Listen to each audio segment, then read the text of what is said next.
نحمده ونصلي على رسوله الكريم أما بعد. زه محمد حسن د جامعه اسلامي قیومي متخصص في الفقه یم.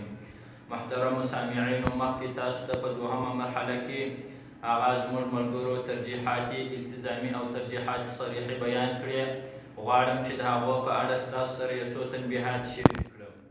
محترمو سامعینو، اوله تنبیه دا ده چې د ترجیح صریحي هغه الفاظ چې دي په هغو کې اول علیه عمل الامه دی، هغه چې دی د اجماع معنا ورکوي، د هغه په مقابل کې یو لفظ لا اعتبار نه لري، او هغه نور الفاظ چې دي هر مقدم لفظ یې پر مؤخر لفظ باندې ترجیح لري.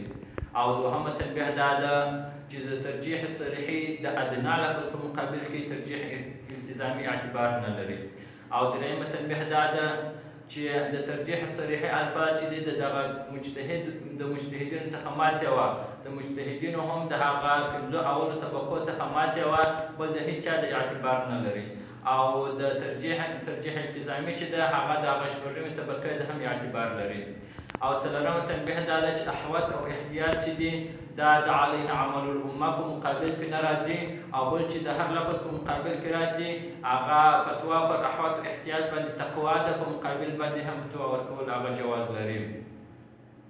او پنځمه تنبیه دا ده چې هر قسم تفضیل چې دی پر خپل لفظ باندې ترجیح د اولویت ده، او پر بل لفظ باندې هغه ترجیح د جواز او د عدم جواز ده. لکه مثلا وهو الازهر وهو الظاهر چې سره راشي فتوا پر وهو الازهر باندې هغه د اولویت ده، په مقابل باندې هم فتوا روا ده. او بل چې دغه راشي مثلا چې وهو الازهر راشي پر هغه کښته الفاظ باندې چې تر ده په رتبه کې کښته وي، بیا پر هغو باندې ترجیح د چا ده؟ د جواز او د عدم جواز ده. او شپږمه تنبیه دا ده چې د ترجیح صریحي او ترجیح التزامي چې دي دا دواړې د حدیث په مقابل کې اعتبار نه لري.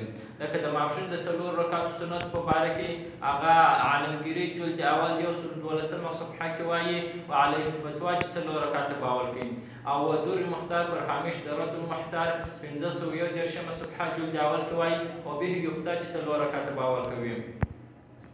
ولیکن د ام المؤمنین حضرت عائشه رضی الله تعالی عنها حدیث دی چې نبی علیه الصلاة والسلام 2 رکعاته اول کول، بیا وروسته 4 رکعاته کول.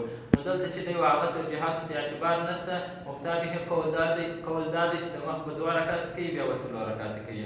او اومه تنبیه دا ده چې د ترجیح صریحي 2 الفاظ راسي، یو اکد وي او بل غیر اکد وي، او یا دواړه سره مساوي وي، لیکن د غیر اکد سره او یا د یو سره هغه ظاهر روایت یا متون راځي. دلته د غیر اکد پر اکد باندې اکد کوي، او د مساوي پر بل مساوي باندې هغه اکد کوي.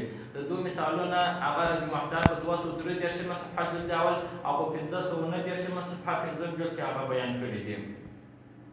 او اتمه تنبیه دا ده چې د ترجیح صریحي د دغه 28 الفاظو څخه ما سوا بل هیڅ لفظ چې دی هغه اعتبار نه لري. لکه د یو قول سره وهو الاشهر یا وهو الصواب راسي، دې ته هیڅ اعتبار نشته.